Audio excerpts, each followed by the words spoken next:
വിശുദ്ധ ലൂക്കോസിന്റെ സുവിശേഷം അധ്യായം 18 തിരുവചനങ്ങൾ 9 മുതൽ 17 വരെ.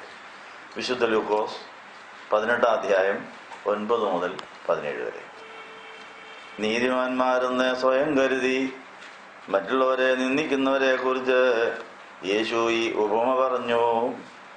2 പേർ പ്രാർത്ഥിക്കുവാൻ ദേവാലയത്തിൽ കയറി. ഒരാൾ പരീശനും മറ്റേയാൾ ചുങ്കക്കാരനും ആയിരുന്നു. പരീശൻ നിന്നുകൊണ്ട് ഇങ്ങനെ സ്വയം പ്രാർത്ഥിച്ചു: ദൈവമേ, ഞാൻ നിന്നെ സ്തുതിക്കുന്നു. എന്നാൽ പിടിച്ചുപറിക്കാരും അക്രമികളും വ്യഭിചാരികളുമായി മറ്റാളുകളെ പോലെയോ ഈ ചുങ്കക്കാരനെ പോലെയോ അല്ല. പിന്നെയോ ഞാൻ ആഴ്ചയിൽ 2 പ്രാവശ്യം ഉപവസിക്കുന്നു, സമ്പാദിക്കുന്ന സകലത്തിനും ദശാംശം കൊടുക്കുന്നു. ആ ചുങ്കക്കാരനാകട്ടെ ദൂരെ നിന്ന് സ്വർഗത്തിലേക്ക് കണ്ണുയർത്താൻ പോലും തുനിയാതെ മാർച്ചടിച്ച്, ദൈവമേ, പാവിയായനോട് കരുണയുണ്ടാകണമേ എന്ന് പ്രാർത്ഥിച്ചു.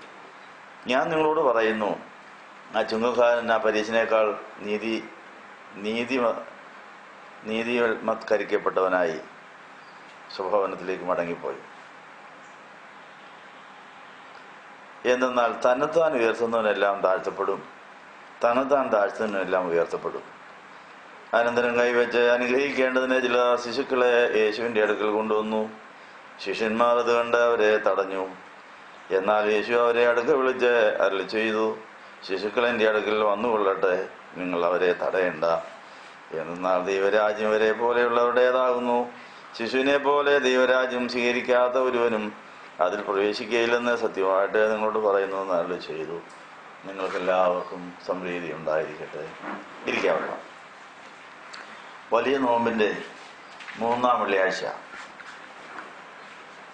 വായിക്കേണ്ട വേദഭാഗങ്ങൾ നമ്മൾ വായിച്ചിരിക്കുന്നു.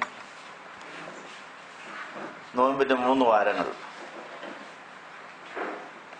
ഒരു വാരത്തിലെ 5 ദിവസങ്ങൾ, തിങ്കൾ മുതൽ വെള്ളി വരെയുള്ള 5 ദിവസം നമ്മൾ ഉപവസിച്ച് പ്രാർത്ഥിക്കുന്നു. ശനി ഞായർ ദിവസങ്ങൾ വിശുദ്ധ കുർബാനയിൽ സംബന്ധിക്കുന്നു.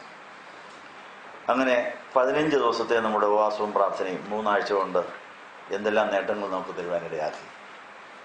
വിശുദ്ധ പിതാക്കന്മാർ ആർജിച്ചതായ നീതിയുടെ അനുഭവം നമുക്ക് കിട്ടുമോ? നമ്മുടെ പ്രാർത്ഥനയും കുമ്പിടിയിലും കഴിയുമ്പോൾ നമ്മൾ നീതീകരിക്കപ്പെടുമോ അതോ നീതീകരിക്കപ്പെടാതെ പോകുമോ? ഇപ്പൊ പ്രാർത്ഥനയുടെയും ഉപവാസത്തിന്റെയും ഫലമായി നമുക്ക് നീതീകരിക്കപ്പെടുക എന്ന് പറഞ്ഞതിന്റെ അർത്ഥം എന്താണ്? ആ നീതിയെ നമ്മൾ അന്വേഷിക്കണമെന്നാണ് കർത്താവ് പറഞ്ഞത്. മുമ്പേ അന്വേഷിക്കേണ്ടത് ആ നീതിയാണ്, അതോടൊപ്പം ദൈവത്തിന്റെ രാജ്യവും. ഇത്രയും നാളത്തെ നമ്മുടെ ജീവിതം കൊണ്ട് ക്രിസ്തീയ ജീവിതം കൊണ്ട് ആ മുമ്പേ അന്വേഷിക്കേണ്ടതായ നീതിയും രാജ്യവും അന്വേഷിച്ചോ? ആ നീതിയും രാജ്യവും എന്താണെന്നുള്ള കാര്യം റോമർ 14:17 എഴുതിയിട്ടുണ്ട്. നമ്മൾ ഈ നോമ്പിന്റെ 3 വാരങ്ങൾ കഴിഞ്ഞപ്പോഴും തിരിഞ്ഞു നോക്കുകയാണ്. നമ്മുടെ 3 വാരത്തിലെ 15 ദിവസത്തെ ഉപവാസവും പ്രാർത്ഥനയും 6 ദിവസത്തെ കുർബാനയും നമ്മളെ നീതീകരിച്ചോ? നീതി അന്വേഷണത്തിൽ ദൈവരാജ്യത്തിന്റെ നീതി, സമാധാനം, പരിശുദ്ധാത്മാവ്, സന്തോഷവും ആർജിക്കുവാൻ ഇടയാക്കിയോ? നമുക്കിപ്പോൾ ദുഃഖം മാറിയിട്ടില്ലെങ്കിൽ, സമാധാനം ഇല്ലെങ്കിൽ നമ്മൾ നീതീകരിക്കപ്പെട്ടില്ലെന്നാണ് എൻ്റെ അർത്ഥം.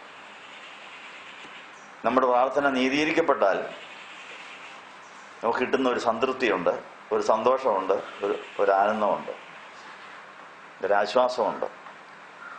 അത് ഇതുവരെ കിട്ടിയിട്ടില്ലെങ്കിൽ ഏതോ കേസ് തീരാനുണ്ടെന്നാണ് എൻ്റെ അർത്ഥം. നമ്മൾ അന്വേഷിക്കേണ്ട നീതി അന്വേഷിച്ചതിൽ നമുക്ക് എന്തോ പരാജയങ്ങൾ സംഭവിച്ചോ അത് പരിഹരിക്കാൻ വേണ്ടി ഇന്നത്തെ ദിവസത്തെ നമ്മുടെ വേദവായനകളും സ്വയപരിശോധനകളും നീതീകരിക്കപ്പെടുന്ന പ്രാർത്ഥനയിലേക്കും ആരാധനയിലേക്കും നമ്മൾ നയിക്കുവാൻ ഉതകട്ടെ എന്ന് ആശംസിക്കുന്നു. ഇവിടെ 2 പേരുടെ പ്രാർത്ഥന കർത്താവ് ഇവിടെ അവതരിപ്പിക്കുന്ന ഒരു ഉപമയായിട്ടാണ് പറയുന്നത്. അപ്പം നീതീകരിക്കപ്പെടുന്ന നമ്മുടെ സഭാ ജീവിതത്തിലെ, ക്രിസ്തീയ ജീവിതത്തിലെ മനോഭാവം, ആ മനോഭാവം നല്ല മനസാക്ഷിയിൽ നിന്ന് ഉണ്ടാകേണ്ടതാണ്. നല്ല മനസാക്ഷിയിൽ നിന്നുണ്ടാകുന്ന ഭക്തിയോടുകൂടിയ പ്രതികരണങ്ങൾ, വിശ്വാസത്തോടും പ്രത്യാശയോടും ദൈവസ്നേഹത്തോടും പ്രതികരണങ്ങളാണ് നമ്മുടെ നീതിയിലേക്ക് ആനയിക്കുന്നത്. നമ്മുടെ മനസാക്ഷി എങ്ങനെയുള്ളതാണ്? മനസാക്ഷി പരിശുദ്ധമായിട്ടുണ്ടോ അതോ വികലമാണോ, ദുർമനസാക്ഷിയാണോ? ഇതൊക്കെയും പരിശോധിച്ചിട്ട് യേശുവിൻ്റെ രക്തം നമ്മുടെ മനസാക്ഷിയിൽ തളിച്ചാലേ ദൈവത്തിൻ്റെ വചനപ്രകാരം കാര്യങ്ങളോട് പ്രതികരിച്ച് ആ നീതിയും സമാധാനവും പരിശുദ്ധാത്മാവ് സന്തോഷവും ആർജിക്കാൻ സാധിക്കുകയുള്ളൂ.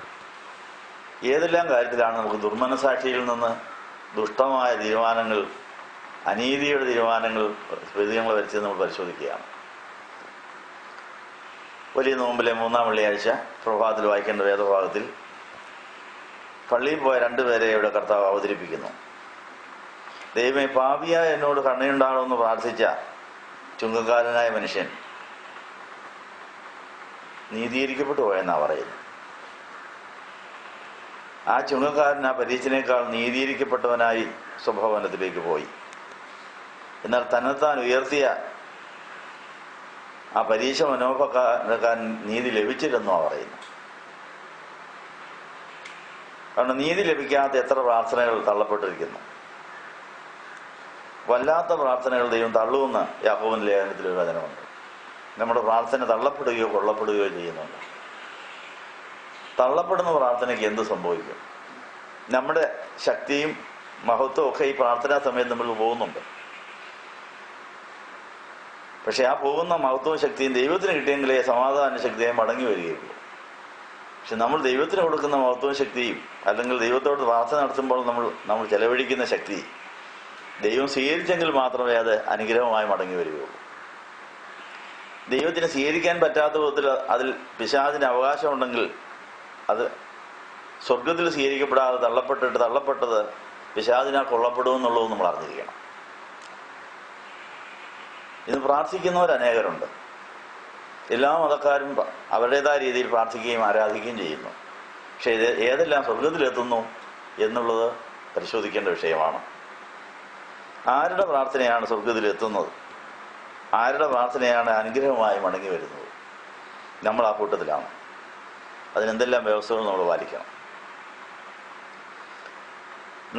നമ്മൾ കൊടുക്കുന്നതായ മഹത്വവും ശക്തിയും, നമ്മൾ പറയുന്നതായ പ്രാർത്ഥനയിലെ ആവശ്യങ്ങളും സ്വർഗത്തിലെ പിതാവിന് സ്വീകാര്യമായ രീതിയിൽ അവതരിപ്പിക്കുവാൻ നമുക്ക് കഴിവില്ല എന്നുള്ളതാണ് നമ്മൾ അറിഞ്ഞിരിക്കേണ്ട ഒന്നാമത്തെ കാര്യം. നമ്മുടെ പ്രാർത്ഥനകളിൽ സ്വയത്തിനും ജഡത്തിനും പിശാചിനും ചില സ്വാധീനങ്ങളുണ്ടെങ്കിൽ അത് സ്വീകരിക്കപ്പെടുകയില്ല. സ്വർഗകോടതിയിൽ നമുക്കെതിരെ അനേക കേസുകൾ കിടക്കുന്നു. ഗർഭം മുതൽ ബാല്യം, യൗവനം, കൗമാരം, കുടുംബജീവിതം, ജോലി സ്ഥലത്തെ നമ്മുടെ ഇടപെടലും എല്ലാം കേസുകൾ ഉണ്ടാകുന്നുണ്ട്. എല്ലാ ദിവസവും നമുക്കെതിരായ കേസ് കൊടുക്കുന്ന വക്കീലന്മാരെ പോലെ ദൈവസേനയിൽ പോയി വാദിക്കുന്ന പിശാചുക്കളുണ്ടെന്നുള്ള കാര്യം വെളിപ്പാട് ദിവസം 12 സക്കറിയ 3-ാം അധ്യായത്തിലുണ്ട്. ഈ യാഥാർത്ഥ്യം നമുക്ക് ബോധ്യമുണ്ടെങ്കിൽ നമ്മളുടെ കൂടെ നമ്മുടെ പേരിൽ കേസ് ചാർജ് ചെയ്യാൻ ആഗ്രഹിക്കുന്ന പിശാചുക്കളുണ്ടെന്നുള്ള കാര്യം മറക്കരുത്. നമ്മുടെ വാക്ക്, പ്രവൃത്തി, ചിന്ത മുതലായവ അന്നേരം തന്നെ ഒപ്പിയെടുത്ത് അത് സ്വർഗകോടതിയിൽ കേസായിട്ട് തെളിവ് കാണിച്ച് നമ്മളെ അറസ്റ്റ് ചെയ്യാനോ നമ്മുടെ അനുഗ്രഹം സ്റ്റേ ചെയ്യാനോ കഴിവുള്ള പിശാചുക്കളുണ്ട്. അപ്പോൾ അവർ തെളിവ് സഹിതം കൊടുക്കുന്ന കാര്യങ്ങൾ നീതിമാനായ പിതാവ് അംഗീകരിക്കും. നീ പറഞ്ഞത് ശരിയാണ്, അവർ നിന്നാൽ പിടിക്കപ്പെട്ടിരിക്കുന്നു, അവരുടെ കയ്യിൽ തന്നെ, നിന്റെ കയ്യിൽ തന്നെ അവരിരുന്നോട്ട്, അവരെന്ന് കുറ്റമേറ്റോ ഞാൻ അനുഭവിച്ച് എൻ്റെ അടുത്ത് വരുന്ന അന്നേരെ ഞാൻ അവരുടെ കേസ് തീർത്ത് അവരെ എൻ്റേതാക്കുകയുള്ളൂ എന്ന് പറയും. അപ്പോൾ നമുക്കെതിരായി നമ്മുടെ ഗർഭകാലം മുതൽ എന്തെല്ലാം കേസുകൾ പിശാച് കൊടുത്തിട്ടുണ്ട്, അതെല്ലാം നമ്മൾ പോയി എടുപ്പിച്ചിട്ട് കർത്താവിനോട് പറഞ്ഞ, കർത്താവ് ഞാൻ പാപിയാണ്, പിശാചിന് ഒത്തിരി കാര്യം എന്നെക്കുറിച്ച് പറയാനുണ്ട്, അതെല്ലാം ശരിയാണ്. ഇനിയും ഒരു ദിവസം കേസ് കൊടുക്കാനൊന്നും ഇല്ലെങ്കിൽ തന്നെ കള്ളക്കേസ് കൊടുക്കാൻ അവനറിയാം. കള്ളക്കേസാണെങ്കിലും അത് കള്ളക്കേസാണെന്ന് തെളിയുന്നിടം വരെ കോടതിയിൽ പോയേ മതിയാവും. അങ്ങനെ കള്ളക്കേസുകളും നല്ല കേസുകളും യഥാർത്ഥ കേസുകളുമായ പലതരം കേസുകെട്ടുകൾ, വ്യവഹാരങ്ങൾ നമ്മുടെ പേരിൽ കിടക്കുന്നത് കൊണ്ടാണ് നമുക്ക് ദൈവത്തിൻ്റെ വാഗ്ദാനപ്രകാരമുള്ള പല അനുഗ്രഹങ്ങളും ലഭിക്കാതെ പോകുന്നത്. ധനമോ മാനമോ ജീവനോ സംരക്ഷണയോ സ്വസ്ഥതയോ നമുക്കില്ലാതെ പോകുന്നെങ്കിൽ അനുഗ്രഹങ്ങൾ സ്റ്റേ ചെയ്യപ്പെട്ടിരിക്കുന്നു എന്നാണ്. അതുകൊണ്ട് തിരുവചനം നമ്മളെക്കാൾ നല്ലോണം അറിയാവുന്ന ആളാണ് പിശാച്. പിശാചിന് വേദവസം മുഴുവൻ അറിയാം, എല്ലാ വാക്യങ്ങളും അറിയാം. പക്ഷെ അവന് ഒരു പ്രശ്നമേ ഉള്ളൂ, ഈ ദൈവത്തെ ആരാധിക്കുവാനോ ഈ തിരുവചനം അനുസരിക്കുവാനോ പിശാചിന് കഴിവില്ല. അതാണ് അവന് നഷ്ടപ്പെട്ടത്.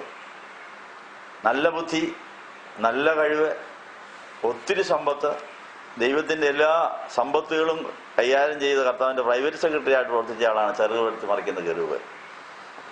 പക്ഷെ അവന് കിട്ടിയതിനൊന്നും നന്ദി പറയാനൊത്തില്ല. കിട്ടാത്തതിന് പിറുപിറുക്കാൻ മാത്രമേ കഴിഞ്ഞുള്ളൂ. അത് അഹങ്കാരമായി, ധിക്കാരമായി അവനെ നിത്യ അഗ്നിക്ക് ശിക്ഷ വിധിച്ച് ദൈവത്തിൽ തള്ളപ്പെട്ട് പോയ ആ പിശാചിനെ ഇതുവരെയും ആ ശിക്ഷ കിട്ടിയിട്ടില്ല. ഈ ഭൂമിയിൽ ജീവിക്കുവാനും മനുഷ്യരെ ഭരിക്കുവാനും ഒക്കെ ദൈവം അവന് അവസരം നൽകിയിരിക്കുന്നു. അവൻ അനേക മാലാഖമാരെയും പഴപ്പിച്ചു. അവരും ഒന്നിച്ചുകൂടി ഭരണം നടത്തിക്കൊണ്ടിരിക്കുന്നു. അതിൻ്റെ ഇടയിൽ നമ്മളെ സൃഷ്ടിച്ചിട്ട് നീ കണ്ടോ ഇവരുടെ വൃത്തികേട് കണ്ടോ, ഇവരുടെ ദുഷ്ടത കണ്ടോ, ഇവരെൻ്റെ കൂടെ ജേല ചെയ്തവരാണ്, ഇപ്പോൾ കൂറുമാറി ശത്രുക്കളായി പ്രവർത്തിക്കുന്നു, ഞാൻ അവരെയും പ്രയോജനപ്പെടുത്തിക്കൊണ്ടിരിക്കുക, അവരെ കത്തിക്കാൻ പോവുകയാണ്. കത്തിക്കുന്നതിന് മുമ്പ് നിങ്ങളെ നരകത്തിൽ വിടാത്തവരായി നീതിയുള്ളവരാക്കി തീർക്കാൻ വേണ്ടി അവരുടെ ഇടയിൽ ഞാൻ സൃഷ്ടിച്ചിരിക്കുകയാണ്. സർവ്വലോകവും ദുഷ്ടന്റെ അധീനതയിൽ കിടക്കുമ്പോൾ ആ ദുഷ്ടൻ ഭരിക്കുന്ന ലോകത്ത് നമ്മൾക്ക് ജനിക്കാനിടയാക്കി. എന്നിട്ട് അവൻ്റെ ദുഷ്ടത നമ്മളെ മനസ്സിലാക്കി തന്നിട്ട് നമ്മൾ ദുഷ്ടതയെയും ദുഷ്ടനെയും വെറുക്കാനും, എനിക്ക് ദുഷ്ടത വേണ്ട, എനിക്കെന്നെ ദൈവം മതി, ദൈവം പറയുന്നത് മതി എന്ന് പറഞ്ഞ് ദൈവരാജ്യം വരണമേ നമ്മളെ കൊണ്ട് പ്രാർത്ഥിപ്പിക്കാൻ വേണ്ടിയാണ് പിശാചിന്റെ രാജ്യത്തിൽ നമ്മൾ ജനിക്കുവാനും അവൻ്റെ ഗതികൾ അനുഭവിക്കാൻ അവസരം നൽകിയിരിക്കുന്നത്. അതിനൊക്കെ നന്ദി പറയണം. നമ്മൾ സ്വർഗത്തിൽ പോയിട്ട് നിത്യമായി നമ്മൾ ദൈവത്തിൻ്റെ കൂടെ സന്തോഷിക്കേണ്ട നമ്മൾക്ക് സ്വർഗത്തിൽ ചെന്നിട്ട് നമ്മൾ പിശാചായി തള്ളപ്പെട്ടാൽ എന്തൊരു നഷ്ടമായിരിക്കും.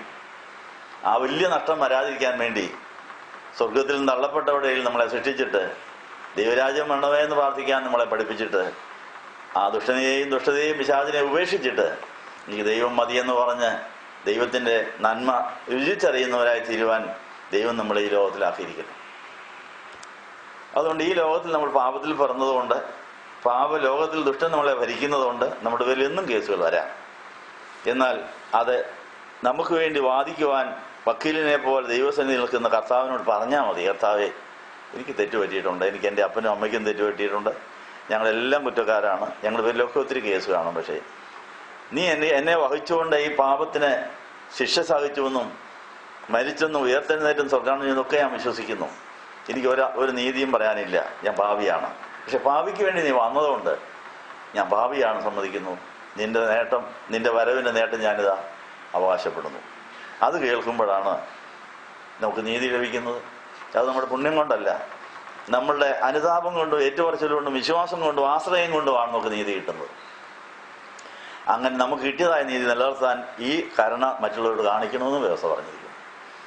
നമുക്ക് ആരുടെയെങ്കിലും കുറ്റം കാണേണ്ടി വരിക, ആരുടെയെങ്കിലും അനീതിയും അന്യായവും ദുഷ്ടതയും സഹിക്കേണ്ടി വരുമ്പോൾ നമ്മൾ പിറുപിറുക്കുകയോ പരിഹസിക്കുകയോ അല്ലെങ്കിൽ പ്രതികാരത്തിനായി ചാടി വീഴുകയോ അല്ല വേണ്ടത്. കർത്താവ്, ഞാനും ഇതുപോലെ നിന്നെ വിഷമിപ്പിച്ചിട്ടുള്ളതാണ്, അതെന്നെ ഒന്ന് ഓർപ്പിക്കാൻ ഒരാളെന്നോട് എനിക്ക് പെരുമാറിയതിന് നന്ദി. അതുകൊണ്ട് നീ എന്നോട് ക്ഷമിച്ചുകൊണ്ട് ഞാൻ ജീവിച്ചിരിക്കുന്നു, ഞാൻ അവരോട് ക്ഷമിച്ചിരിക്കുന്നു, എനിക്കൊരു പരാതിയില്ല. അതുകൊണ്ട് നീ കരുണയുള്ളവനാകൊണ്ട് എനിക്ക് നിന്റെ കാൽവറി മരണത്തിലെ യാഗം എന്നെക്കൂടെ രക്ഷിക്കാനുള്ള ഉദവിതാന്ന് പറഞ്ഞുകൊണ്ട് നിന്റെ കരുണയാൽ ഞാൻ ജീവിച്ചിരിക്കുന്നു, എനിക്ക് ആരോടും ഒരു പരിഭവമില്ല, പരാതിയില്ല. ഞാനും പാപത്തിൻ്റെ ശമ്പളമായ മരണം ഞാനും അനുഭവിക്കേണ്ടതായിരുന്നു. പക്ഷേ എൻ്റെ ദേഹി മാത്രമേ മരിച്ചുള്ളൂ, ശരീരം എപ്പോഴും ജീവിച്ചിരിക്കുന്നു. ശരീരവും മരിക്കേണ്ടതായിരുന്നു. നിന്റെ ശരീരത്തിൽ മരണം ഏറ്റുവാങ്ങിയതുകൊണ്ട് നീ മുഖാന്തരം ഞാൻ ജീവിച്ചിരിക്കുന്നു, ഞാൻ ഈ ജീവിക്കുന്നത് നിനക്ക് വേണ്ടിയാണെന്ന് പറയുമ്പോൾ നമ്മുടെ കേസെല്ലാം കർത്താവ് ഏറ്റെടുത്ത് നമുക്ക് വേണ്ടി വാദിച്ച് തൻ്റെ നീതിയുടെ കുപ്പായം കൊണ്ട് നമ്മളെ പൊതിഞ്ഞ് നമുക്ക് സൗജന്യമായിട്ട് ലഭിക്കുന്ന ഒരു നീതിയുണ്ട്. ആ നീതിയും കൊണ്ട് മാത്രമേ നമുക്ക് പിതാവിനെ സന്തോഷിപ്പിക്കാനൊക്കെ ഉള്ളൂ. പിതാവിൻ്റെ കോപം മാറ്റുവാൻ പുത്രന് മാത്രമേ കഴിഞ്ഞിട്ടുള്ളൂ. മനുഷ്യജാതിയോടുണ്ടായ പിതാവിൻ്റെ കോപം മാറ്റുവാൻ ദൈവം തന്നെ മനുഷ്യനായി വന്ന് മനുഷ്യനെ ഏൽക്കേണ്ട ശിക്ഷയെല്ലാം താനേറ്റിട്ട് ആ മനുഷ്യന് വേണ്ടി വാദിച്ച് അവർക്ക് സൗജന്യമായ നീതി കൊടുക്കുന്ന നല്ലൊരു വക്കീലാണ് കർത്താവ്. ആ കർത്താവിനെ പിടിച്ചു. കർത്താവ്, എനിക്ക് വക്കാലത്ത് ഫീസൊന്നും തരാനൊന്നുമില്ല, ഞാൻ നിന്റെ അടിമയായിക്കൊള്ളാം, എനിക്കൊന്നും തരാനില്ല, ഞാൻ മരിക്കാൻ അർഹനാണ്, നീ എനിക്ക് വേണ്ടി വാദിക്കണം, നീ എന്നെ വാദിച്ച് രക്ഷിച്ചാൽ ഞാൻ നിൻ്റേതായിരിക്കും, നീ എന്നിൽ ജീവിച്ചോണം, ഇനിയും പാപം ചെയ്യാതിരിക്കാൻ നീ തന്നെ എന്നിൽ ജീവിച്ചോണം, എനിക്ക് ജീവിക്കണ്ട എന്ന് പറഞ്ഞ് പൗലോസിനെ പോലെ ഗലാത്യ 2:20 നമ്മുടെ ജീവിതത്തിൽ അന്വർത്ഥമാകുമ്പോൾ കിട്ടുന്ന ഒരു നീതിയുണ്ട്. ആ നീതിയുടെ കുപ്പായം അണിഞ്ഞുകൊണ്ട് മാത്രമേ നമുക്ക് സന്തോഷമായി സമാധാനമായി ജീവിക്കാനൊക്കെ ഉള്ളൂ. ഈ ഒരു മർമ്മം ആവർത്തിച്ച് നമ്മളെ പഠിപ്പിക്കാൻ വേണ്ടിയാണ് ഇങ്ങനത്തെ 50 നോയമ്പിൽ നമ്മളെ ദൈവസന്നിധിയിൽ കൂട്ടിവരുത്തിയിരിക്കുന്നത്. അപ്പോൾ പ്രാർത്ഥന കഴിഞ്ഞ് നീതീകരിക്കപ്പെട്ടു പോയ ആളിന് നീതി കിട്ടിയത് എന്തുകൊണ്ടാണ്? ഞാൻ പാപിയാണേ, ഞാനും എൻ്റെ കുടുംബവും പാപികൾ, ഞങ്ങൾക്ക് ഒരർഹതയില്ല എന്ന് പറഞ്ഞപ്പോൾ നീതി കിട്ടിയെന്നാണ് പറയുന്നത്. സ്വന്തം പൊണ്ണക്കാരിയെല്ലാം പറഞ്ഞ് ഞാൻ ഭക്തനാണ്, ഭക്തിയാണ്, എനിക്ക് ആ നേട്ടമുണ്ട്, ആ സ്വഭാവമുണ്ട്, ഈ നല്ല സ്വഭാവമുണ്ട്, ഞാൻ ഞങ്ങൾ ദശാംശം കൊടുക്കുന്നുണ്ടെന്നൊക്കെ പറഞ്ഞ് നമ്മുടെ പൊണ്ണക്കാര്യങ്ങൾ മാത്രം പറഞ്ഞ് ദൈവസന്നിധിയിൽ ചെന്നാൽ അതൊന്നും വില പോവുകയില്ല. നമ്മുടെ എല്ലാ നീതി പ്രവൃത്തികൾ ആണെന്ന് തോന്നുന്നത് കറ വരേണ്ട തുണി പോലെയാണെന്നാണ് പറയും. അതെവിടെയാണെന്നറിയാം? നമ്മൾ ചെയ്തൊക്കെ നീതിയാണെന്ന് തോന്നുന്നെങ്കിലും അതെല്ലാം കറ വരേണ്ട തുണി പോലെയാണെന്ന് യെശയ്യാവിന്റെ പുസ്തകത്തിൽ അതിനോട് എവിടെയാണെന്നറിയാം? 64 വായിച്ചാട്ട്. അപ്പോൾ നമുക്ക് മറ്റുള്ളവരുമായി താരതമ്യപ്പെടുത്തുമ്പോൾ അവരെക്കാൾ എനിക്ക് ഭക്തിയുണ്ട്, ഞാൻ അവരെക്കാൾ പ്രാർത്ഥിക്കുന്നു, ഞാൻ അവരെക്കാൾ ഇന്ന ഗുണമുള്ള ആളാണ്, ഇന്ന കാര്യങ്ങൾ ചെയ്യുന്നുണ്ട്, അതുകൊണ്ട് ഞാനാണ് ചില നീതിയും ഭക്തിയുള്ള ആൾ നമുക്ക് തോന്നാം.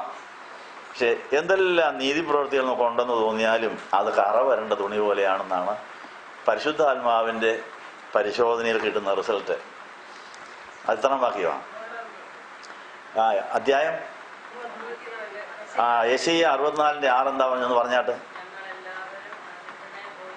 ഞങ്ങളെല്ലാവരും അശുദ്ധരെ പോലെ ആയി തീർന്നു, ഞങ്ങളുടെ നീതി പ്രവൃത്തികളൊക്കെയും കറ വരണ്ട തുണി പോലെയാണ്. അപ്പൊ നല്ല ഒന്നാന്തരം തുണിയാണെങ്കിലും നല്ല അലക്കി തേച്ച് നീലവും കൂടെ പിഴിഞ്ഞ് സൂപ്പർ വൈറ്റും ചേർത്തത് അലക്കി തേച്ച് വെച്ചിരിക്കുന്ന ഒരു തുണിയാണെങ്കിൽ അതിലൊരു കറയുണ്ടെങ്കിൽ എല്ലാവരുടെയും ശ്രദ്ധ എവിടെ ആയിരിക്കും? ആ കറയിലേ വരുള്ളൂ. അല്ലാതെ അതിന്റെ ഭൂരിഭാഗവും വെളുത്തതാണ്, മനോഹരമാണ്, എങ്കിലും ഒരു കറ എവിടെയെങ്കിലും ഉണ്ടെങ്കിൽ എല്ലാവരുടെയും ശ്രദ്ധ അതിൽ. മറ്റേതൊന്നും വിലപ്പോവുകയില്ലേ? കറ വിരിച്ച തുണിയുന്ന അതിന്റെ പേര്. അപ്പോൾ നമ്മൾ എന്തൊക്കെ സ്വയമായി ചെയ്താലും കാണിച്ചുകൂടിയാലും കഴിഞ്ഞ തലമുറയിൽ നിന്ന് വന്ന ശാപം, നമ്മുടെ കഴിഞ്ഞ കാല ജീവിതത്തിൽ നിന്ന് വന്ന ശാപങ്ങൾ, അശുദ്ധികളും എല്ലാം നമ്മുടെ കറ വരേണ്ട തുണി പോലെ ആക്കിയിരിക്കുന്നു. അതുകൊണ്ട് ആ കറ മാറ്റാൻ യേശുവിന്റെ രക്തത്തിന് മാത്രമേ കഴിവുള്ളൂ. അതാണ് യെശയ്യാവിന്റെ പുസ്തകം 1-ാം അധ്യായത്തിൽ പറഞ്ഞിരിക്കുന്നത്. നമ്മുടെ പാപം രക്തകറ വരേണ്ട വൃത്തികെട്ട ഒരു വസ്ത്രം പോലെയാണെങ്കിലും നിങ്ങൾ ആരും നിരാശപ്പെടേണ്ട, യേശുവിന്റെ രക്തത്തിന് ആ കറയെ മാറ്റാൻ കഴിവുണ്ട്. അതെത്രാം വാക്യമാണ്? യെശയ്യാവിന്റെ പുസ്തകം 1-ാം അധ്യായത്തിന്റെ എത്രാം വാക്യത്തിലാണ്? നമുക്ക് എന്തെല്ലാം പൂർവ്വശാപം ഉണ്ടെങ്കിലും എന്തെല്ലാം അശുദ്ധികളുണ്ടെന്ന് എല്ലാം എത്ര കേസുണ്ടായാലും എന്റെ യേശു അതിനുവേണ്ടിയാണ് കാൽവറിയിൽ മരിച്ചത്. കുരിശെടുത്തുകൊണ്ട് കാൽവറിയിലേക്ക് നടന്നു പോയത്. പോയ വഴിക്ക് എന്നെ വഹിച്ചുകൊണ്ടാണ് വീണത്. അടി കൊണ്ടതെല്ലാം എനിക്ക് വേണ്ടിയാണ്. അവൻ ഒരു പാപവും ചെയ്തിട്ടില്ല, എനിക്ക് വേണ്ടിയാണ് അതൊക്കെ സമ്മതിക്കാമെങ്കിൽ ആ യേശുവിന്റെ രക്തം ഇന്നും സ്വർഗത്തിലെ ബാങ്കിൽ സൂക്ഷിച്ചു വെച്ചിരിക്കുകയാണ്. ഏത് പാപി നിലവിളിക്കുന്നു, ഞാൻ പാപിയാണ്, കറ വരേണ്ട തുണി പോലെയാണ് എന്റെ വസ്ത്രം എന്ന് പറയാമെങ്കിൽ അപ്പൊ പറയും എന്റെ രക്തം ഇതും കൂടി പറയും കൂടെ പരിഹരിക്കാനെന്ന് പറയുമ്പോൾ ഉടനെ അത് എങ്ങനെയായി തീരുമെന്നാ പറയുന്നത്? യെശയ്യാ 1-ാം അധ്യായം എത്രാം വാക്യമാ? അതൊന്ന് പറഞ്ഞാട്ടെ. എന്റെ പാപം എത്ര കടുംചുവപ്പായാലും ഹിമം പോലെ വെളുക്കും, രക്താംബരം പോലെ എന്നാ ചുവപ്പായിരുന്നാലും അത് പഞ്ഞു പോലെയാകും. ഈ നീതീകരണം പ്രാപിച്ചിട്ടുണ്ടോ? നമ്മുടെ കുമ്പിടിയിലും പ്രാർത്ഥനയും നോമ്പെടുപ്പും പള്ളിയിൽ പോക്കും എല്ലാം ആ നീതീകരണം പ്രാപിക്കാനാണ്. അപ്പൊ ഇന്ന് അത് കഴിഞ്ഞ തലമുറക്കാരിതില്ലാതെ പോയിട്ടുണ്ടെങ്കിൽ വെള്ളം കിട്ടാതിരുന്ന് വിഷമിക്കുന്നുണ്ട്. കഴിഞ്ഞ കാലങ്ങൾ അങ്ങനെ പോയെങ്കിൽ ഇതാ ഇന്ന് നമുക്ക് കുർബാന നീട്ടി തന്നിരിക്കുന്നു, ഒരു ദിവസം കൊണ്ട് തന്നിരിക്കുന്നു. ഞാൻ പാപിയാണേ, നീ എന്നെ വഹിച്ചുകൊണ്ടാണ് മലയിലേക്ക് കുരിശും വലിച്ചുകൊണ്ട് പോയത്, അത് എന്റേതും കൂടിയാണെന്ന് പറഞ്ഞുകൊണ്ട് ഞങ്ങൾ ഇവിടെയുള്ള 10-14 കുരിശിന്റെ ചുവട്ടിൽ കർത്താവിനെ ധ്യാനിച്ചുകൊണ്ട് നടക്കാൻ പോവുകയാണ്. അങ്ങനെ അത് നമ്മളെ നീതീകരിക്കാനാണ്, ഒരു പൊണ്ണക്കാര്യവും പറയാനല്ല. അപ്പൊ നീതീകരിക്കപ്പെട്ടവരായി യേശുവിന്റെ രക്തത്താൽ കറകളെല്ലാം മാറ്റപ്പെട്ട് ശുഭ്ര വസ്ത്രധാരികളായി സൗജന്യമായ നീതിയുടെ കുപ്പായം അണിഞ്ഞുകൊണ്ട് കർത്താവിനോട് പറ്റിച്ചേർന്ന് ആ കർത്താവിന്റെ സന്തോഷം ആസ്വദിക്കുവാൻ ഇതാ കൃപായകം ഇന്നും കൂടെ നീട്ടിയിരിക്കുന്നു. നാളെ ഉണ്ടോന്ന് അറിഞ്ഞുകൂടാ. എപ്പം വേണമെങ്കിലും കൃപായകത്തിന് തിരശ്ശീല വീഴാം. അത് നന്ദി പറഞ്ഞുകൊണ്ട് നമ്മളിപ്പോൾ ആ കാൽവറി മലയിലേക്ക് പോയ കർത്താവിനെ ഓർത്ത് ധ്യാനിച്ചുകൊണ്ട് കുരിശിന്റെ വഴിയിൽ സഞ്ചരിക്കാൻ പോവുകയാണ്. അതിനു മുമ്പായി ഉച്ചനമസ്കാരം നടത്തി നമ്മൾ നടക്കാൻ കഴിവുള്ളവരെ നടക്കാൻ വരിക, അല്ലാത്തവർ ഇവിടെ ഇരുന്നുകൊണ്ട് പ്രാർത്ഥിക്കുക. അങ്ങനെ നമുക്ക് അതിനുവേണ്ടി തയ്യാറാകാം. ഈ കേട്ട വചനം പ്രാർത്ഥനയാക്കി ഒന്ന് മാറ്റാം. കേൾവിക്കായിട്ട് നിർത്തിയായിട്ട് ഒരാളൊന്ന് പ്രാർത്ഥിക്കണം. നമ്മുടെ ഇതുവരെ നീതീകരിക്കപ്പെടാത്ത പ്രാർത്ഥനകളെല്ലാം തള്ളപ്പെട്ടു. അതെല്ലാം പിശാച് കൊണ്ടുപോകും. പരിശുദ്ധാത്മാവ് പുത്രനിലൂടെ പിതാവിൽ എത്തിക്കുന്ന പ്രാർത്ഥന മാത്രമേ നീതീകരിക്കപ്പെടുന്നുള്ളൂ. നമ്മളെ പുത്രനെ കൂടാതെ പരിശുദ്ധാത്മാവിലല്ലാത്ത എല്ലാ വല്ലാത്ത പ്രാർത്ഥനകളും നമ്മുടെ ശക്തി പാതാളത്തിലേക്ക് കളയുകയുള്ളൂ. അങ്ങനെ എന്തുമാത്രം പ്രാർത്ഥനകൾ ഏതെല്ലാം മനുഷ്യരുടെ പ്രാർത്ഥനകൾ പിശാച് കൊണ്ടുപോകുന്നു. നമ്മുടെ മഹത്വശക്തിയും കള്ളനായ പിശാച് അപഹരിച്ചുകൊണ്ട് പോയി അതിനെ മാരക ആയുധങ്ങളാക്കി അനേകരെ കൊല്ലുന്നതിന്റെ കേസ് നമ്മുടെ കൂടെ പേര് വരും. അപ്പോൾ നമ്മുടെ മഹത്വ ശക്തി അപഹരിച്ചെടുത്തിട്ട് പിശാച് ആരെയില്ല ഏതെല്ലാം പാപം ചെയ്യിപ്പിക്കാൻ പ്രേരിപ്പിക്കുന്ന ആ കേസെല്ലാം നമ്മുടെ മേലെ വരാൻ പോകുന്നു. അത് നമ്മുടെ ജീവനും ശക്തിക്കും നമ്മുടേതായ ഐഡന്റിറ്റി ഉണ്ട്. തിരിച്ചറിയൽ കാർഡിൽ നമ്മുടെ ഒപ്പും നമ്മുടെ ഫോട്ടോയും ഉണ്ട്. അതുകൊണ്ട് നമ്മളുടെ ഐഡന്റിറ്റി ആയിട്ട് അത് തിരിച്ചറിയൽ കാർഡായിട്ട് അതിനെ ഉപയോഗിക്കുന്നു. ഇതുപോലെ ഓരോ ദിവസത്തെ നമ്മുടെ പ്രാണൻ, നമ്മുടെ രക്തം, നമ്മുടെ ജീവൻ, നമ്മുടെ ജീവിതത്തിൽ നമ്മുടേതായ ഐഡന്റിറ്റി ഉണ്ട്, തിരിച്ചറിയൽ കാർഡ്, അടയാളമുണ്ട്. അതിൽ ആ അടയാളം ഉള്ളതായ നമ്മുടെ പ്രാണന ശക്തി ഉടയക്കാരനായ യേശുവിൻ്റെ കൈ മാത്രമേ കിട്ടാവൂ. കള്ളനായ പിശാചിന്റെ കിട്ടിയാൽ അവൻ അതും മതി നമ്മുടെ പേര് കേസ് കൊടുക്കാം. ദൈവത്തോട് പറയും, നിന്റെ മകനാണ് മകളാണെന്ന് പറയുന്ന അവളുടെ പ്രാണൻ ശക്തി എൻ്റെ ഇരിപ്പുണ്ട്, ഞാൻ അത് ഉപയോഗിച്ച് അവളെ കൊണ്ട് ഈ പാവം ചെയ്യിപ്പിച്ചുകൊണ്ടിരിക്കുകയാണ്, കേസ് അവരുടെ കൊടുക്കുക, അവളെ ഇപ്പം തല്ലിക്കണം, ഇപ്പം കൊല്ലണം, ഇപ്പം സംഹരിക്കണം എന്ന് പറയുന്ന ന്യായമാണെങ്കിൽ ദൈവം സമ്മതിക്കും. പക്ഷേ കർത്താവ് കയറി വീഴും. കർത്താവിൻ്റെ ആ മുറിഞ്ഞ ആണിപ്പാടുകൾ വെച്ചുകൊണ്ട് സ്വർഗ്ഗകോടതിയിൽ വാദിക്കും. അവർ പാപിയാണ്, സമ്മതിച്ചില്ലേ, ആ പാപിക്ക് വേണ്ടി ഞാൻ മരിച്ചാന്ന് പറയുമ്പോൾ കേസ് മാറ്റപ്പെടുകയാണ്. അങ്ങനെ യേശുവിൻ്റെ പഞ്ചമുറിവുകളും ആണിപ്പാടുകളും എല്ലാം നമുക്ക് വേണ്ടി ഇന്നും സാക്ഷികളായി വാദിച്ചുകൊണ്ടിരിക്കുന്നു എന്നുള്ളതുകൊണ്ട് നമുക്കൊന്ന് പ്രാർത്ഥിക്കാം. എഴുന്നേറ്റ് നിൽക്കാനായിട്ട് ആരോഗ്യമുള്ളവർക്ക് എഴുന്നേറ്റ് നിൽക്കാം.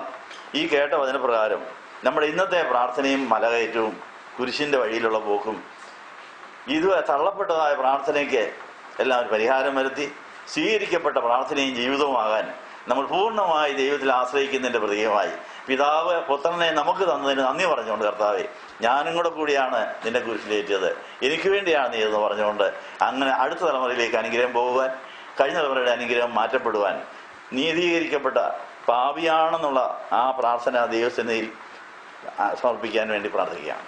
പ്രാർത്ഥനയാൽ എപ്പോഴും ഞാൻ ജാഗരിച്ചു പോരാടുവാൻ, പ്രാർത്ഥനയാൽ എപ്പോഴും യേശുവിൻ വാക്കു കാക്കുവാൻ, യേശുവെ നോക്കി ജീവിപ്പാൻ ഇവയെ കാക്ഷിക്കും. നമ്മുടെ ആ കാംക്ഷ പ്രാർത്ഥനയായി വചനപ്രകാരം സ്വർഗ്ഗകോടതിയിലേക്ക് പരിശുദ്ധാത്മാവ് ഒരു നല്ല വക്കീലിനെ പോലെ നമുക്ക് വേണ്ടി പ്രാർത്ഥിക്കുന്നത്, അത് ഉച്ചരിച്ചുകൂടാത്ത ഞരക്ക് മലയാള ഭാഷയിലേക്ക് പരിഭാഷപ്പെടുത്താൻ ഇപ്പോൾ ഒരാൾ നമ്മുടെ പ്രതിനിധിയായി പ്രാർത്ഥിക്കാം. സ്തോത്രം കർത്താവേ, സ്തോത്രം ദൈവമേ, ഞങ്ങളെ സ്തുതിക്കുന്നു, സ്തോത്രം ചെയ്യുന്നു. സ്നേഹാനുഭവത്തിനുമായി ഞങ്ങളുടെ നല്ല ദൈവമേ, സ്വർഗ്ഗത്തിൽപ്പെട്ട അനുഗ്രഹിക്കപ്പെട്ട നല്ല സമയത്തിനായി നന്ദിയോട് സ്തോത്രം കർത്താവേ. ഇത്രത്തോളം സമയം കർത്താവിൻ്റെ കൂടെ ആയിരിക്കാനും ഞങ്ങളുടെ മാറ്റമില്ലാത്ത വചനം കേൾക്കുവാനും ഗ്രഹിക്കുവാനും ഞങ്ങളെ തന്നെ സ്വാഗതം ചെയ്യുവാനും ഞങ്ങളുടെ മനസ്സിലാക്കാനും കർത്താവേ ഞങ്ങൾക്ക് ഒരുക്കുന്ന നല്ല അവസരത്തിനായി നന്ദിയോട് സ്തുതിക്കുന്നു കർത്താവേ. ഇന്നത്തെ വചനപ്രകാരം കർത്താവിൻ്റെ സന്നിധിക്കാനുള്ള യോഗ്യതയോ അർഹതയോ നിങ്ങൾക്കില്ല എന്ന് ഞങ്ങൾ സമ്മതിക്കുന്നു കർത്താവേ. കർത്താവേ, ചുമക്കാരനും പരീസിനും കൂടെ പ്രാർത്ഥിക്കാൻ പോയ ഞങ്ങൾ കേട്ടല്ലോ കർത്താവേ. ആ പരീസിനെ പോലെ ഞങ്ങളുടെ ജീവിതത്തിലും കർത്താവെ ഞങ്ങൾ പലപ്പോഴും പ്രാർത്ഥിച്ച് അങ്ങനെ സ്വർഗ്ഗകോടതി പല കേസുകളും ഞങ്ങളുടെ ജീവിതത്തിലുണ്ടെന്ന് ഞങ്ങൾ സമ്മതിക്കുന്നു കർത്താവെ. ക്ഷമിക്കണമേ. ആ പരീസ മനോഭാവം ഞങ്ങളുടെ ജീവിതത്തിൽ നിന്ന് മുമ്പിൽ എടുത്തു കളഞ്ഞു കർത്താവെ. ചുങ്കക്കാരനെ പോലെ ഞങ്ങൾ പാപിയാണെന്ന് സമ്മതിച്ച് കർത്താവെ അവൻ നീതീകരിക്കപ്പെട്ടവനായി തിരിച്ചു പോയതുപോലെ ഞങ്ങൾ കർത്താവെ ഒന്ന് സമ്മതിക്കുകയാണ്. ഞങ്ങൾ ഭാവിയിൽ മഹാഭാവികളാണ് കർത്താവെ. അങ്ങയോട് സ്വർഗത്തോട് ഭാവം ചെയ്ത് ഞങ്ങളുടെ തേജസ് നഷ്ടപ്പെടുത്തിയവരാണെന്ന് സമ്മതിക്കുന്നു കർത്താവെ. ഞങ്ങളോട് ക്ഷമിക്കണമേ കർത്താവെ. പരീസൻ തന്നെ നിന്നുകൊണ്ട് പറഞ്ഞല്ലോ, ഞാൻ എല്ലാത്തിനും കിട്ടുന്നത് ദശാംശം കൊടുക്കുന്നു, ഞാൻ ഭക്തിയേറിയാണ് പ്രാർത്ഥിക്കുന്നുണ്ട്, പള്ളിയിൽ പോകുന്നു, ഇവനെ പോലെ അല്ല എന്ന് പറഞ്ഞ് അങ്ങനെ കർത്താവെ ചുമക്കാരനെ റദ്ദ് കിട്ടുപോലെ കർത്താവെ ഞങ്ങളും ഭക്തി ധരിച്ച് ഭക്തിയുടെ വേഷം ധരിച്ച് കർത്താവെ കപടഭക്തിക്കാരെ പോലെ കാണിക്കാനും കാണാനും ഞങ്ങൾ വരികയും പോവുകയും ചെയ്യുന്നതിന് ഞങ്ങൾ സമ്മതിക്കുന്നു കർത്താവെ. ഞങ്ങളുടെ വരവും പോക്കും ഞങ്ങളുടെ ജീവിതവും ആ ദൈവത്തെ കാണിക്കാനാണോ മനുഷ്യനെ കാണിക്കാനാണോ എന്ന് ഞങ്ങൾക്ക് തന്നെ ഇന്നും ദൈവത്തെ പ്രസാദിപ്പിക്കാതെ മനുഷ്യനെ പ്രസാദിപ്പിച്ചവരായി ഞങ്ങൾ മാറിപ്പോയതുകൊണ്ട് ഞങ്ങളുടെ പേരിൽ അനേക കേസുകളുണ്ട്. പരീക്ഷനെ പോലെ ഞങ്ങളുടെ ജീവിതത്തിൽ ഞങ്ങളുടെ ഭക്തി ശക്തി ഞങ്ങളെ കൊണ്ടുപോയെന്നുള്ള കാര്യം ഞങ്ങൾ സമ്മതിക്കുന്നു കർത്താവെ. ഞങ്ങളോട് അവിടുന്ന് ക്ഷമിച്ച് കർത്താവ് ഇന്ന് ആ കർത്താവെ ചുമക്കാരനെ പോലെ ഞങ്ങൾ നീതീകരിക്കപ്പെട്ടു പോകാൻ കർത്താവിന്റെ ആത്മാവ് ഞങ്ങളെ സഹായിക്കണമെന്ന് പ്രാർത്ഥിക്കുന്നു കർത്താവെ. ഞങ്ങൾ പാപികൾ തന്നെയാണെന്ന് സമ്മതിക്കുന്നു. ഞങ്ങൾക്കൊന്നിനും യോഗ്യതയില്ല അർഹതയില്ലെന്ന് ഞങ്ങൾ സമ്മതിക്കുന്നു കർത്താവെ. ഞങ്ങളുടെ ജീവിതത്തിൽ നിന്ന് കർത്താവെ ദൈവത്തിന് കർത്താവെ വല്ലാതെ ഞങ്ങൾ പ്രാർത്ഥിച്ചു, വല്ലാതെ യാചിച്ചു പോയി. ഞങ്ങളുടെ പ്രാർത്ഥന സ്വർഗ്ഗത്തിലെ കേസായി മാറി കർത്താവിന് ഇഷ്ടമില്ലാത്തൊരു പ്രാർത്ഥന ഞങ്ങളുടെ ജീവിതത്തിൽ ഞങ്ങൾ ആവർത്തിച്ചു പോയി കർത്താവെ. ക്ഷമിക്കണം. ഇനി ഞങ്ങളുടെ ജീവിതത്തിലെ വല്ലാത്ത പ്രാർത്ഥനകളൊന്ന് കർത്താവിന് ഇഷ്ടം എന്താണെന്ന് തിരിച്ചറിഞ്ഞ് ആ മനോഭാവത്തിലേക്ക് എത്തിച്ചേരുന്ന ഒരു വലിയ മനോഭാവം ഞങ്ങളുടെ ജീവിതത്തിൽ തന്ന് കർത്താവിന്റെ മനസ്സിൽ കർത്താവിന്റെ മനോഭാവം തന്ന് കർത്താവെ വല്ലാത്ത പ്രാർത്ഥന ഞങ്ങൾ നിർത്തി ആ കർത്താവിന് ഇഷ്ടമുള്ള പ്രാർത്ഥനയായി മാറുവാൻ ഞങ്ങളെ സഹായിക്കണം. അല്ലാതെ ഞങ്ങൾ പ്രാർത്ഥിക്കുമ്പോൾ സ്വർഗ്ഗത്തിൽ നിന്ന് കർത്താവെ കർത്താവ് തള്ളപ്പെടുമ്പോൾ പിശാച് കൈക്കൊള്ളും. കർത്താവെ ഞങ്ങൾ ദൈവത്താൽ തള്ളപ്പെട്ട പിശാചിനാൽ കൊല്ലപ്പെട്ടവരായി മാറിപ്പോയി. അതുകൊണ്ട് പിശാചിനെ പ്രസാദിപ്പിച്ച് പിശാചിന് ഇഷ്ടമുള്ളതൊക്കെ ഞങ്ങൾ ചെയ്തു പോയി. അങ്ങനെ പിശാചിനാൽ കൊല്ലപ്പെട്ടവരായി പിശാചിന്റെ ഉള്ളിൽ മറന്ന പിശാചിന്റെ നീതി പ്രവൃത്തി ചെയ്യാൻ ഞങ്ങൾ ആഗ്രഹിച്ചു. പക്ഷേ ഞങ്ങൾ ചെയ്തല്ല തിന്മ പ്രവൃത്തിയാണ് പിശാചിനോട് ചേർന്ന് നിന്ന്. കർത്താവെ ഞങ്ങളോട് ക്ഷമിക്കണമെന്ന് പ്രാർത്ഥിക്കുന്നു. നന്മ ചെയ്യണമെന്ന് ആഗ്രഹിച്ച് ഞാൻ ചെയ്തതല്ല തിന്മയാണ് മനസ്സിലാ പറഞ്ഞ പോലെ ഞങ്ങളുടെ ജീവിതത്തിൽ നന്മ ചെയ്യാൻ ആഗ്രഹിച്ചത് ചെയ്തതല്ല തിന്മയായി പോയത് പിശാചിന് കൂട്ടു നിന്നുകൊണ്ടും പിശാചിനാൽ കൊല്ലപ്പെട്ടവരായതുകൊണ്ടുമാണ് കർത്താവെ ഞങ്ങളുടെ ജീവിതത്തിൽ പിശാചിനാൽ കൊല്ലപ്പെട്ട ആ പിശാച് ഞങ്ങൾക്കെതിരായിട്ട് ഒരുപാട് കേസുകൾ കൊടുത്ത് അവന് വചനം കൈക്കൊള്ളാനോ വചനപ്രകാരം ജീവിക്കാനോ പിശാചിന് കഴിയുന്നില്ല. അങ്ങനെയാണ് മാതാവ് പിശാചായി പോയതുപോലെ ഞങ്ങൾക്ക് വചനം അനുസരിക്കാനോ വചനപ്രകാരം ജീവിക്കാനോ കർത്താവിനെ സ്വീകരിക്കാനോ കഴിയാത്തതുകൊണ്ട് ഞങ്ങൾ കർത്താവെ ഇന്ന് പിശാചിനാൽ കൊല്ലപ്പെട്ടു പോയെന്ന് ഞങ്ങൾ സമ്മതിക്കുന്നു. അതുകൊണ്ട് കർത്താവെ ഞങ്ങളുടെ ജീവിതത്തിലേക്ക് ഒന്ന് കടന്നു വന്ന് ഞങ്ങളെ ഒന്ന് മനസ്സാന്തരപ്പെടുത്തണമേ. ഞങ്ങളുടെ നല്ല മനസാക്ഷിയാണെന്ന് മാറ്റിക്കളഞ്ഞ് ഞങ്ങൾ ദുർബലസാക്ഷികളായി മാറിപ്പോയി. അത് പിശാച് ഞങ്ങളെ കൊല്ലപ്പെട്ടതുകൊണ്ടാണെന്ന് ഞങ്ങൾ സമ്മതിക്കുന്നു. ഞങ്ങളുടെ ദുർബലസാക്ഷി ഞങ്ങളെ പലതിലേക്ക് വീഴ്ത്തി കർത്താവെ ആ പലതിലേക്ക് വീണുപോയ അവസ്ഥയിൽ നിന്ന് ഞങ്ങളുടെ ദുർബലസാക്ഷിയിൽ നിന്ന് നല്ല മനസാക്ഷിയാക്കി കർത്താവിലേക്ക് കൊണ്ടുവരുവാൻ ഞങ്ങളെ പൂർണ്ണമായി ഇതാ കർത്താവെ ഞങ്ങളുടെ കരങ്ങളിൽ ഏൽപ്പിക്കുന്നു. ഞങ്ങളുടെ മനസാക്ഷിയെ തിരഞ്ഞെടുത്ത് കൊണ്ടൊന്ന് വിശുദ്ധീകരിക്കണമേ. നല്ല മനസാക്ഷിയാക്കി മാറ്റിയെടുക്കണമെന്ന് പ്രാർത്ഥിക്കുന്നു കർത്താവെ. അതുകൊണ്ട് ഞങ്ങൾ വല്ലാത്ത പ്രാർത്ഥനകളും ഞങ്ങൾക്ക് എന്നും സ്വർഗ്ഗവാദിന് കേസ് കൊടുക്കുന്നുണ്ട്. ഞങ്ങളുടെ വാക്കും പ്രവൃത്തിയും ജീവിതവും നടപ്പും എല്ലാ നോട്ടവും എല്ലാം കർത്താവെ പിശാചിന് കേസ് കൊടുക്കേണ്ട തക്ക ജീവിതത്തിലുള്ള ഇരിപ്പും നടപ്പും എല്ലാം ആണെന്ന് ഞങ്ങൾ സമ്മതിക്കുന്നു. കർത്താവെ അവൻ ഞങ്ങളോട് ക്ഷമിക്കണമേ എന്ന് പ്രാർത്ഥിക്കുന്നു. അതുകൊണ്ട് ദൈവത്തിന് ഇഷ്ടമില്ലാത്ത എല്ലാ ജീവിതവും ഞങ്ങളുടെ ജീവിതത്തിൽ നിന്ന് ഉപേക്ഷിക്കുവാനും കർത്താവിനെയാണ് എനിക്ക് കാണേണ്ടത്.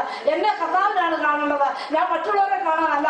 ആരെയും കർത്താവെ ഞങ്ങൾ വള്ളിയിൽ വന്നാലും എവിടെ വന്നാലും അത് റമ്പാച്ചിനെ കാണാനല്ല, റമ്പാച്ചിനെ കാണിക്കാനുമല്ല പറയേണ്ടത്. കർത്താവിനെ കാണാനും കർത്താവിനെ കാണിക്കാനുമാണ്. ആ ഒരു ബോധ്യം ഞങ്ങളുടെ ജീവിതത്തിൽ തരണം. ഇന്ന് ഞങ്ങൾക്ക് ആ ബോധ്യമില്ലാതെ അത് ഞങ്ങളുടെ വിദ്യാബോധമാണുണ്ട്. ഞങ്ങളുടെ നല്ല മനസാക്ഷി ഇല്ലാത്തതുകൊണ്ടാണ് ഞങ്ങൾ മറ്റുള്ളവരെ കാണിക്കണമെന്നും കർത്താവെ ഞങ്ങളുടെ ജീവിതത്തിൽ തോന്നുന്നത്.